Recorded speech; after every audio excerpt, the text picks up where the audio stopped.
स्वागत है आप सबका हमारे चैनल कंसेप्टम एकेडमी पे, हम सब के चैनल पर। आज का जो हमारा टॉपिक है वो ये है कि एनसीईआरटी को किस तरीके से पढ़ा जाए कि हम अपने बोर्ड्स में, नीट में या किसी भी कॉम्पिटिटिव एग्जाम में ज़्यादा से ज़्यादा मार्क्स किस तरीके से स्कोर करें। किसी भी कॉम्पिटिटिव एग्जाम में 50% बायोलॉजी होता है। जो मेन एग्जाम है नीट, इस पर अगर रखकर देख लें तो 25% होता है आपका फिजिक्स, 25% होता है केमिस्ट्री और बचा हुआ 50% होता है बायोलॉजी। यानी काफ़ी ज़्यादा अच्छा खासा वेटेज रखता है बायोलॉजी। ऑलरेडी दो सब्जेक्ट से मिलकर के बना हुआ है, जूलॉजी और बॉटनी। इसमें 25% जूलॉजी होता है और 25% बॉटनी होता है। और जैसा कि हम लोग जानते हैं और जैसा कि सर्वेज और प्रीवियस ईयर के क्वेश्चन को एनालिसिस करके समझा गया है, तो इससे पता चलता है कि नीट में जो 90 मार्क्स का 90 क्वेश्चन आते हैं उसमें से कम 75 to 80 क्वेश्चन जो है एनसीईआरटी के डायरेक्ट लाइन से होते हैं। तो क्या स्ट्रैटेजी रखा जाए जिससे हम लोग एनसीईआरटी का 100% यूटिलाइजेशन किया जा सके। जैसे हम लोग जब पढ़ाई करते हैं तो पढ़ाई करने के समय होता है क्या है कि हम लोग किसी चीज़ का 100% नहीं ले पाते। तो ठीक है, 100% नहीं, 90, 95, 100 लेने के लिए क्या करना होगा। तो बहुत सारे टिप्स तो ऑलरेडी मैंने आप लोगों को बता चुका है कि एनसीईआरटी में गैप दिया हुआ होता है। ठीक है, तो वो गैप जो दिया हुआ होता है वो वहाँ पे नोट्स बनाने के लिए होता है। ठीक है, वो इसीलिए गैप छोड़ जाता है ताकि आप नोट्स बनाएं। और बहुत सारे बच्चों को मैंने ऐसा बोल रखा है कि आप हाईलाइटर यूज करें और हाईलाइटर हाईलाइटर का यूज करके आप नोट्स बनाएं। तो बहुत सारे बच्चों को ये सूट कर सकता है, बहुत सारे बच्चों को ये सूट नहीं भी कर सकता है। क्योंकि हाईलाइट करने से क्या होता है, क्योंकि एनसीईआरटी पूरा का पूरा बुक ही इंपॉर्टेंट है।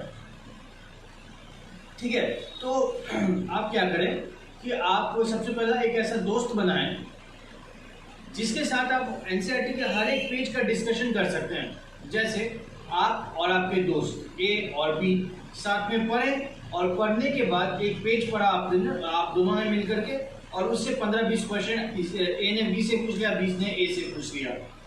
और हर एक चीज़ पे चाहे मतलब वो डाउट्स इस तरीके का होना चाहिए कि मे वर्ड का कहीं जैसे होता है कि this is found, this can be found, this is may found, वैसे कहीं पे होता है ना दिस कैन बी फाउंड, यानी यहाँ पाया जा सकता है।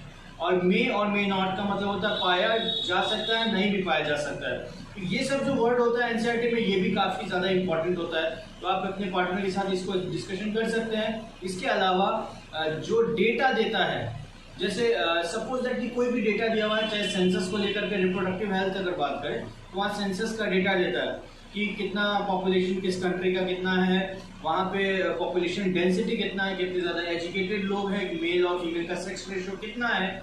तो ये सब ये जितना भी पॉइंट्स है या चीज़ें या किसी साइंटिस्ट ने किसी चीज़ के बारे में बताया है तो ये और कब बताया है, तो इसका एनालिसिस आप अपने पार्टनर के साथ ज़रूर करें। और बेहतर हाईलाइट करने से भी फ़ायदा होता है, लेकिन ऑलरेडी वो आपका मतलब क्योंकि आपको करना क्या है कि जब आपने चैप्टर को पढ़ लिया है तो आपको रिवीजन करना है, या आप जब ट्रैवल कर रहे हैं तब आपको पढ़ना है।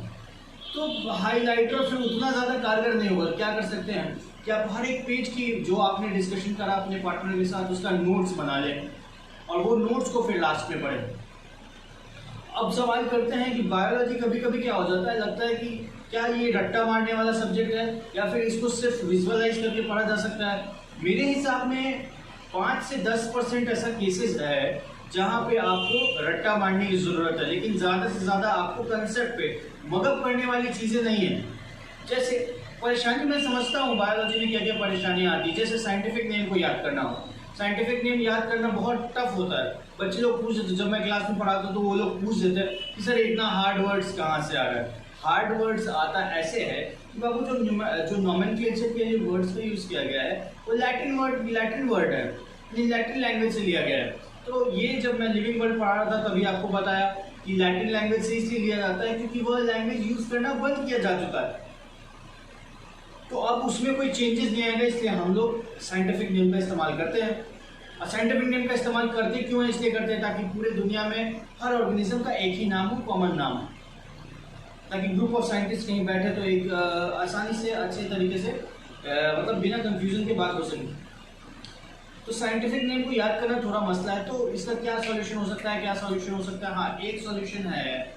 पहले के टाइम पे क्या होता था कि जब हम लोगों को एक जगह से दूसरे जगह जाना होता था, ठीक है, या मान लीजिए कि पहले मोबाइल फ़ोन नहीं था, हम लोग नाम से सेव नहीं कर पा रहे थे किसी का नंबर, तो हम लोग याद है STD में जाते थे, 5 नंबर, 5 रुपया, 10 रुपया, 20 रुपया, जितने का भी बात किए हम लोग नंबर को डायल करना पड़ता था।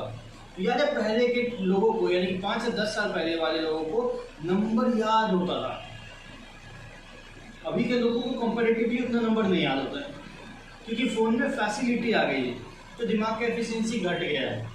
पहले क्या होता था कि वो नंबर 2-3 बार दिन में, या फिर 3-4 दफ़ा 2 दिन बीच करके, 1 दिन बीच करके, या दिन भर में 1-2 बार आप नंबर डायल करते थे, यानी कि आप प्रैक्टिस करते थे। तो उसी तरीके से चीज़ों को आपको साइंटिफिक नेम को अपनी ज़िंदगी में ढालना पड़ेगा। फॉर एग्जाम्पल अगर आप देखें तो आपके चारों ओर तो बायोलॉजी ही है। जब आप खाना खाते हैं तो आप क्या खाते हैं? चावल खाते हैं, रोटी खाते हैं, आलू खाते हैं, है ना?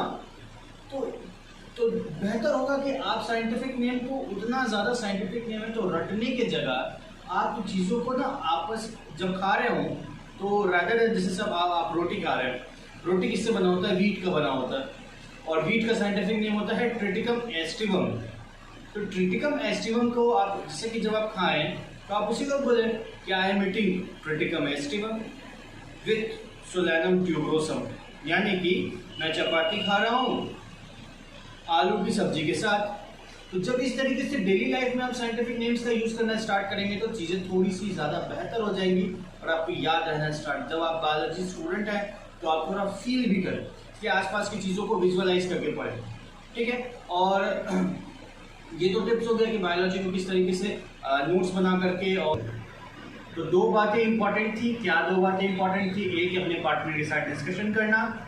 3 बातें हो गई। एक, अपने पार्टनर के साथ डिस्कशन करना, हाईलाइट कर सकते हैं लेकिन बेहतर है कि आप नोट्स बना लें। और तीसरा बात है कि बायोलॉजी में साइंटिफिक नेम्स को अपने आसपास में आप यूज़ करना स्टार्ट कर दें तो आपको चीज़ें याद होना स्टार्ट कर देंगी। This was all about this video. Thank you.